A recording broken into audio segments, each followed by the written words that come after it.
Madam Ambassador, thank you for being here. Madam Ambassador, thank you for being here.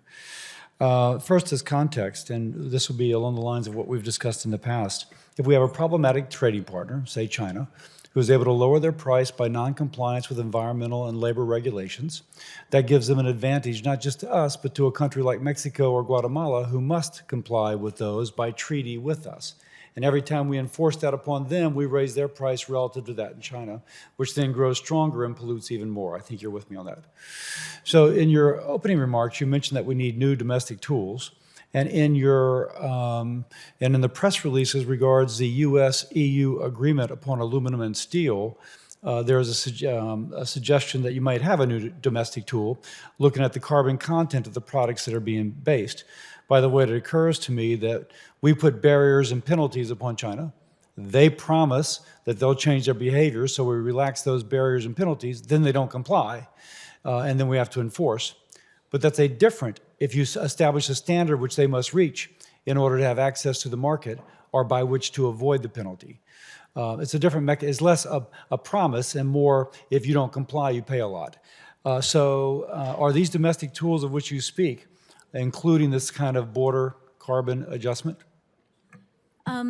Senator Cassidy, I think in general my answer is yes, although I don't know I would describe it as a border carbon adjustment, but you're absolutely correct that the global steel arrangement that we are in the process of negotiating with the Europeans exactly does that, which is it is a mechanism for creating a market between the United States and the European Union that is going to ensure fair competition and the promotion of clean industries. And I agree with you in terms of the sense of leverage, where you have a market gatekeeping mechanism as opposed to you open your market and are stuck having to increase barriers as a form of enforcement.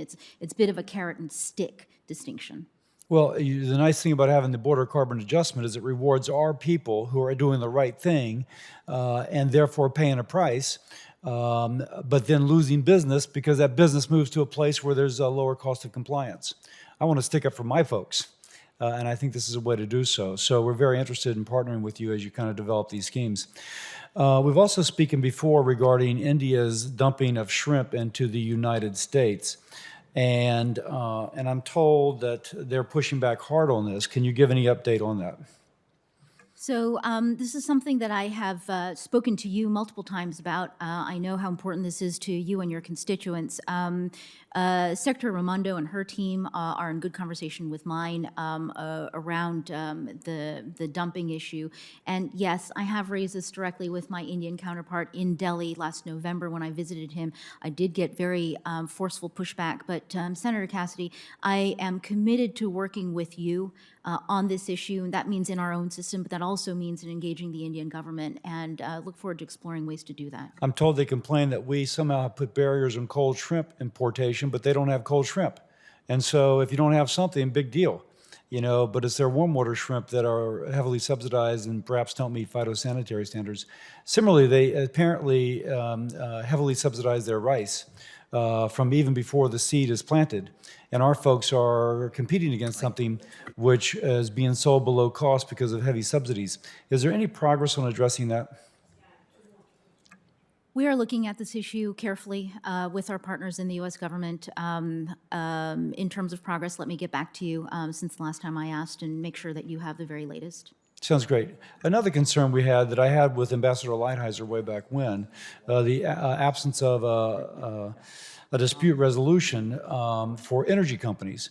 It turned out that if your company was nationalized by Mexico and you're directly contracting with the government, then you had some sort of appeal, but not if you were a subcontractor. Think of somebody required to build something there because of cabotage laws, then they could nationalize it and you would not have recourse. I gather that is currently taking place, and you addressed this as an earlier question, but just to explore. A group out of Houston has had their stuff nationalized. What are we going to do to push back against that sort of issue? Well, I'm working with partners across the administration on this. This issue has the attention of many of us working in our different issue areas, from energy to trade to commerce, and more, including climate. So I want to assure you that this has the attention of the Biden administration, and at USTR, we are looking at all the tools that we have to enforce what we know is in that agreement, but also to champion the cause of our stakeholders and North American competitiveness. Thank you. I yield.